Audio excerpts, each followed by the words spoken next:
Good afternoon, it's Paul from Cherry Creek Mortgage Company. This is my morning video. I use RateGuard to update everybody to where the bond market is. And why am I showing you bonds? Bonds or mortgage-backed securities is what interest rates are driven off of. In this example, we are currently following the Fannie Mae 30-year 4% coupon. Do not confuse the coupon with interest rates. This is just the coupon that we're currently following that investors are purchasing. Now keep in mind that Wall Street and the bond market both compete for investor dollars. So they're either running to make a quick buck in Wall Street or they are investing in the safety of bonds or mortgage-backed securities. And this is what is driving interest rates. What are the difference between the two candlesticks? A green candlestick is very positive. It means we opened here and then we closed up here. The little tail shows trading throughout the day. This is yesterday. A red candlestick means we opened here and then closed down here, so we actually lost ground, or interest rates actually rose a little bit. And again, the tails show the trading throughout the entire day. This is today. Note that we're dead in the middle, and this signifies a undecided market heading into tomorrow's jobs report. So what drives the market in terms of bonds and or stocks? It's economic news, jobs reports, manufacturing data. A slew of economic reports is what determines market emotion, whether investors are purchasing bonds or running to the stock market to make money.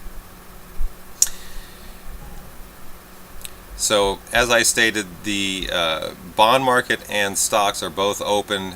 This shows trading today, stopping a little after 12 o'clock. The red line shows where we actually opened today. You'll notice by the time in the morning. Anything below the red line is bad for interest rates. Anything above it is positive. So the higher the bond market is equals the lower that interest rates are. So obviously you'd want to catch the market at the top versus at the bottom, which is why it's crucial to have somebody that's actually watching the market for you. So keep in mind that investors are either running to bonds or stocks. So this is a 3-month snapshot, and keep in mind the higher the bond market is equals the lower that interest rates are.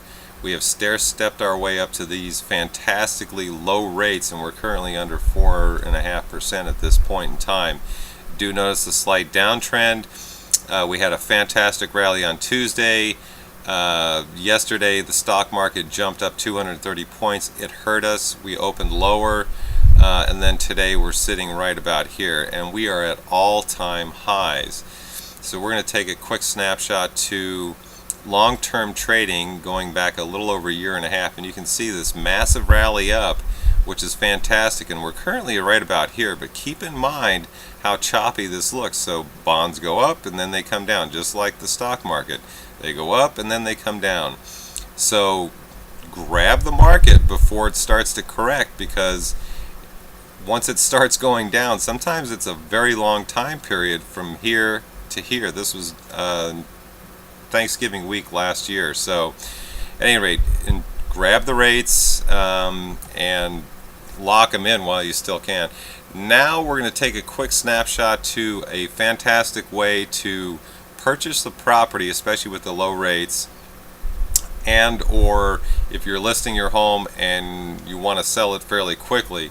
In this example, we're going to use a $485,000 purchase price, 20% down conventional, our loan amount, our interest rate, and our monthly payment, and the income to qualify. So if you were to come in with a lower offer to the tune of $7,800, or even consider a price reduction, what is that going to do? Yes, it's going to lower your loan amount, your interest rate will stay the same, your monthly payment will drop a little bit, your income to qualify will drop, your monthly savings is roughly about $40 a month. Now here's a smart way to do this. Come in at a full asking price, and instead of coming in with that $7,800 lower offer, have the seller buy your rate down with 2 points to pull it down to 3.750, and it depends on where the bond market is and where interest rates are. But it not only drops your income to qualify, which helps with your debt to income, but it's double the monthly savings versus coming in with a slightly lower offer, or even just reducing the listing price on the home. Now, to match the savings okay, with having the seller pay for your rate reduction, the amount of dollars to match it is roughly 21,000, 21,500.